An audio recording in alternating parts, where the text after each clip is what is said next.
എല്ലാ സഹോദരങ്ങൾക്കും നമ്മുടെ യൂട്യൂബ് ചാനലിലേക്ക് സ്വാഗതം. വീഡിയോയിലേക്ക് പോകുന്നതിന് മുമ്പ് നമ്മുടെ ചാനൽ ഇതുവരെയും സബ്സ്ക്രൈബ് ചെയ്തിട്ടില്ലാത്ത ആളുകളൊക്കെ ഉണ്ടെങ്കിൽ ഒന്ന് സബ്സ്ക്രൈബ് ചെയ്ത് സപ്പോർട്ട് ചെയ്തേക്കണേ. അതുമാത്രമല്ല, വീഡിയോ നിങ്ങൾ ഇഷ്ടപ്പെടുകയാണെങ്കിൽ വീഡിയോയ്ക്ക് ലൈക്കും ഷെയറും അതുപോലെ തന്നെ ഹൈപ്പും ചെയ്തേക്കണേ. അപ്പോൾ സംഭവം ഇത് നടന്ന ഒരു സംഭവമാണ്. ഇത് വെറും നിസ്സാരപ്പെട്ട കാര്യമല്ല പറയാനായിട്ട് പോകുന്നത്.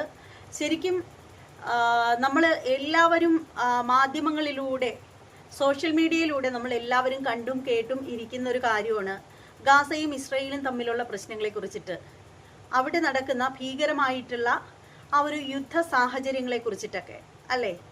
അപ്പോൾ ഇവിടെ ഞാൻ ചർച്ച ചെയ്യാൻ പോകുന്ന കാര്യവും അതുമായിട്ട് ബന്ധപ്പെട്ട ഒരു കാര്യം തന്നെയാണ്. അതായത് ഗാസയിലുള്ള സലാഹ് അൽ ജഫ്രവി എന്ന് പറയുന്ന 25-കാരനായിട്ടുള്ള ജേർണലിസ്റ്റാണ്. അദ്ദേഹം നല്ലൊരു മാധ്യമ പ്രവർത്തകനാണ്.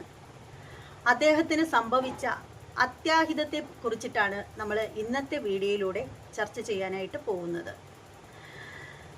വളരെ മനോഹരമായിട്ട് പാട്ടുകൾ പാടുന്ന, വളരെ മനോഹരമായിട്ട് ബാങ്ക് വിളിക്കുന്ന, വളരെ മനോഹരമായിട്ട് ദൈവിക വചനങ്ങളിൽ വിശ്വസിച്ച് വളരെ ലളിതമായ ജീവിതം നയിക്കുന്ന ഒരു ചെറുപ്പക്കാരനായിരുന്നു ഈ പറയുന്ന സലാഹ് അൽ ജഫ്രവി എന്ന് പറയുന്ന ഈ ഒരു ചെറുപ്പക്കാരൻ.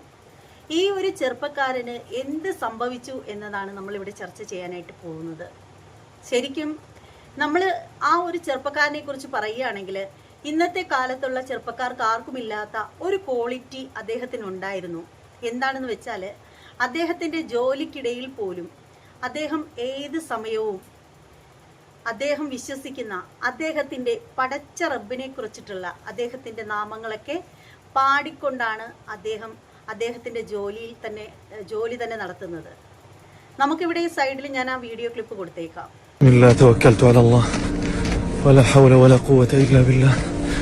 بسم الله الذي لا يضر مع اسمه شيء في الأرض ولا في السماء وهو السميع العليم أعوذ بكلمات الله التامات من شر ما خلق كم لي في التغطية غصب عنه. അപ്പോൾ അത്രയേറെ മനോഹരമായിട്ട് നല്ല രീതിയിൽ ദൈവവചനം അനുസരിച്ച് ജീവിക്കുന്ന ഒരു ചെറുപ്പക്കാരനായിരുന്നു.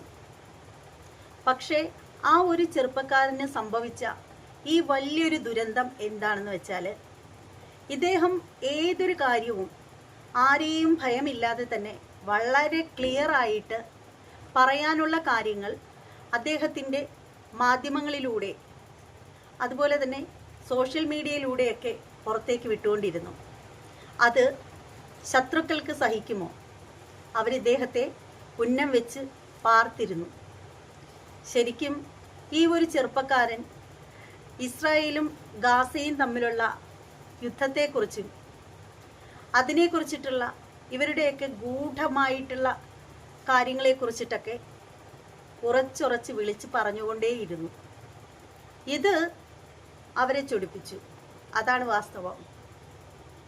ഒടുവിൽ എന്താണ് സംഭവിച്ചത് എന്ന് പറഞ്ഞാൽ, ആ ഒരു വെടിവെപ്പ് കരാറ് നിർത്തി എന്നുള്ള വാർത്ത അറിയുന്ന ആ ഒരു സമയത്ത് ഇദ്ദേഹം ആ ഒരു ഗ്രാമവാസികളുമായിട്ട് ആ ഒരു സന്തോഷം പങ്കിടുകയായിരുന്നു. ഗാസയിലുള്ള ജനങ്ങളുമായിട്ട് ആ ഒരു സന്തോഷം പങ്കിടുകയായിരുന്നു. അതൊക്കെ കഴിഞ്ഞതിന് ശേഷം ഇസ്രായേലിനെതിരെയുള്ള ഒരു ഡോക്യുമെൻ്ററി തയ്യാറാക്കാനായിട്ട് ഇദ്ദേഹം പോവുകയാണ്. അവിടെയാണ് കാര്യങ്ങൾ മാറി മറിയുന്നത്. ആരും അറിയാതെ ഈ പാവത്തിനെ പെട്ടെന്നൊരു ദിവസം കാണാതാവുകയാണ്. എന്തല്ലേ. ശരിക്കും അദ്ദേഹത്തിൻ്റെ മാതാപിതാക്കളും ആ നാട്ടിലുള്ള ആളുകളൊക്കെ ഒരുപാട് ഭയന്നു. ഇദ്ദേഹം എവിടെ പോയി എന്ന് ആർക്കും പിടികിട്ടിയില്ല. പിന്നീട് ഒടുവിലാണ് 7ഓളം വെടിയുണ്ടകൾ ഉതിർന്നു കയറിയ ആ ഒരു ശരീരം ലഭിക്കുന്നത്. ശരിക്കും അവിടെയും വലിയൊരു അത്ഭുതം ഉണ്ടായി. ആ ഒരു വേദനയ്ക്കിടയിലും ആ വേദന ശരീരത്തിൽ വലിഞ്ഞു മുറിവുന്ന ആ ഒരു സമയത്തും അദ്ദേഹത്തിൻ്റെ ഹൃദയത്തിൽ കൊണ്ടു നടന്ന ആ ഒരു തമ്പുരാൻ്റെ പ്രാർത്ഥനയിൽ മുഴുകിയിരുന്നു. ആ വീഡിയോ ക്ലിപ്പൊക്കെ ഞാനിവിടെ കൊടുക്കുന്നുണ്ട് കേട്ടോ. മരണം മുമ്പിൽ കാണുമ്പോഴും വിളിച്ചു പറയുന്ന ഒരു കാര്യം എന്തെന്നറിയോ? പടച്ചോനെ, നിനക്കാണ് നന്ദി, നിനക്കാണ് റബ്ബേ സർവസ്തുതിയുമെന്ന് വിളിച്ചു പറയുന്ന ഒരു വീഡിയോ കാണാൻ കഴിഞ്ഞു. അതും സക്കറാത്തിന്റെ ഹാലില് മരണത്തിന് അഭിമുഖീകരിക്കുന്ന ആ ഒരു സമയത്തും ശരീരത്തിന്റെ പല ഭാഗങ്ങളും വേദന കൊണ്ട് മുളയുമ്പോൾ, മരണം മുന്നിൽ കാണുമ്പോൾ എല്ലാം നഷ്ടപ്പെട്ടിട്ട് ഗസയുടെ മണ്ണിൽ നിൽക്കുകയാണ്, മരണം മുമ്പിൽ കാണുകയാണ്. ആളുകൾ കലിമ പറഞ്ഞു കൊടുക്കുന്നുണ്ട്, ദിക്റ് ചൊല്ലി കൊടുക്കുന്നുണ്ട്, ഏറ്റു പറയാണ് അച്ചോനെ നിനക്കാണ് സ്തുതി എന്ന്. ആ ഗസയുടെ തിരുവോരങ്ങളിലൂടെ നടക്കുമ്പോൾ അവന്റെ ചുണ്ടുകളിൽ തെന്നിക്കളിച്ചിരുന്നത് രാവിലെയും വൈകുന്നേരവും ചൊല്ലിക്കൊണ്ടിരിക്കുന്ന ദിക്റുകളാണ്. വെറുതെ പറയല്ലേ, നിങ്ങൾ തന്നെ ഒന്ന് കണ്ടു നോക്ക്. വളരെ വലിയ ഒരു അത്ഭുതമാണ് ഇതൊക്കെ. എത്ര പേർക്ക് സാധിക്കും? വേദന കൊണ്ട് പൊളയുന്ന സമയത്തും വിശ്വസിക്കുന്ന, താൻ അടിയുറച്ച് വിശ്വസിക്കുന്ന ആ ഒരു ഭഗവാനെ, ആ ഒരു റബ്ബിനെ വിളിക്കണം എന്നുണ്ടെങ്കിൽ അദ്ദേഹത്തിൻ്റെ ആ ഒരു മൈൻഡിൽ എപ്പോഴും ഇത് തന്നെ ആവണം ഉണ്ടായിരുന്നത്.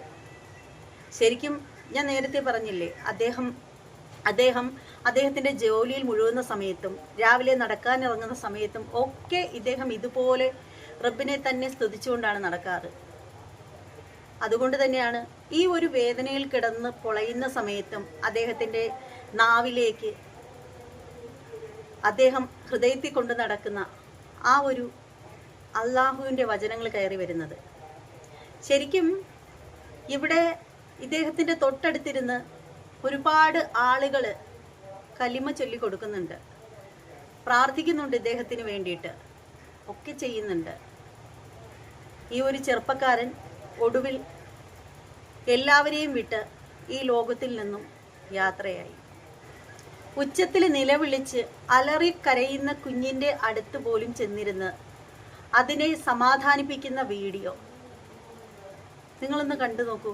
എത്രയോ നല്ല മനസ്സിനുടമയാണ് ഈ ഒരു 25-കാരൻ.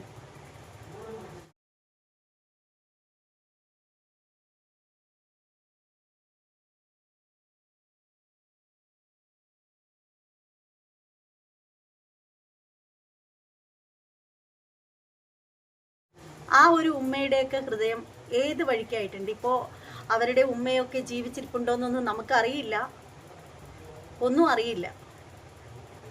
അതുപോലെ തന്നെ ഈ ഒരു ചെറുപ്പക്കാരൻ ജോലിക്കിടയിൽ അദ്ദേഹത്തിൻ്റെ ചുണ്ടിൽ നിന്ന് വരുന്ന വാക്കുകൾ നമുക്കൊന്ന് കേട്ടിട്ട് വരാം. ബിസ്മില്ലാ തവക്കൽതു അലല്ലാഹ് വലാ ഹൗല വലാ ഖുവത ഇല്ലാ ബില്ലാഹ് ബിസ്മില്ലാഹില്ലദീ ലാ യദുറു മഅ ഇസ്മിഹി ശൈഉൻ ഫിൽ അർദി വലാ ഫിസ് സമാ വഹുവ അസ്-സമീഉൽ അലീം. أعوذ بكلمات الله التامات من شر ما خلق كملي في التغطية. അതാണ് പറയുന്നത്. വളരെ മനോഹരമായിട്ട് ദൈവിക വചനങ്ങളിൽ വിശ്വസിച്ച് മുന്നോട്ട് ജീവിക്കുന്ന ഈ ഒരു മനുഷ്യന് ഇത്രയും വേദനാജനകമായിട്ടുള്ള ഒരു മരണം സമ്മാനിച്ച ആളുകളെ എന്താ പറയുകയല്ലേ. യുദ്ധം എന്ന് പറയുന്ന ഒരു സംഭവം ആർക്കും ഒരു നന്മയും വിതറില്ല. ഒരു കാലത്തും ഒരു രാജ്യങ്ങൾ തമ്മിലും യുദ്ധങ്ങൾ ഉണ്ടാകാതിരിക്കട്ടെ. യുദ്ധം എപ്പോഴും വേദനയും കണ്ണീരും മാത്രമേ നമുക്ക് നൽകുകയുള്ളൂ. അത് നമ്മളെല്ലാവരും എപ്പോഴും ഓർക്കുന്നത് വളരെ നന്നായിരിക്കും. ഈ ഒരു ചെറുപ്പക്കാരന് നഷ്ടപ്പെട്ട അദ്ദേഹത്തിൻ്റെ ആ ഒരു ഉമ്മയുടെയും ഉപ്പയുടെയും അദ്ദേഹത്തിൻ്റെ വീട്ടിലുള്ള ഓരോരുത്തരുടെയും വേദന ആ ഒരു നാടിൻ്റെ തന്നെ വേദനയാണ് എന്ന് പറയാതിരിക്കാൻ നിവൃത്തിയില്ല. കാരണം അത്രത്തോളം വളരെ എല്ലാവരെയും സ്നേഹിക്കുന്ന, എല്ലാവരുടെയും സ്നേഹം അനുഭവിച്ച് ജീവിച്ച ഒരു ചെറുപ്പക്കാരനായിരുന്നു അത്. വെറും 25 വയസ്സ് വരെ മാത്രമായിരുന്നു ആ പാവത്തിൻ്റെ ജീവിതം. എന്ത് തന്നെയാണെങ്കിലും കൂടുതലായിട്ട് ഒന്നും പറയാനില്ല. حابب أذكركم وأحكي لكم إن الله وملائكته يصلون على النبي يا أيها الذين آمنوا صلوا عليه يا أيها الذين آمنوا صلوا عليه صلوا عليه وسلموا تسليما. ഇത് കേൾക്കുന്ന നിങ്ങളുടെ ഓരോരുത്തരുടെയും അഭിപ്രായം എന്താണെന്ന് വെച്ചാൽ കമൻറ്റ് ബോക്സിൽ രേഖപ്പെടുത്തുക. അപ്പോൾ ഇത്രയേ ഉള്ളൂ. ഇനി മറ്റൊരു വീഡിയോയുമായിട്ട് വീണ്ടും കാണാം. അതുവരെ എല്ലാവർക്കും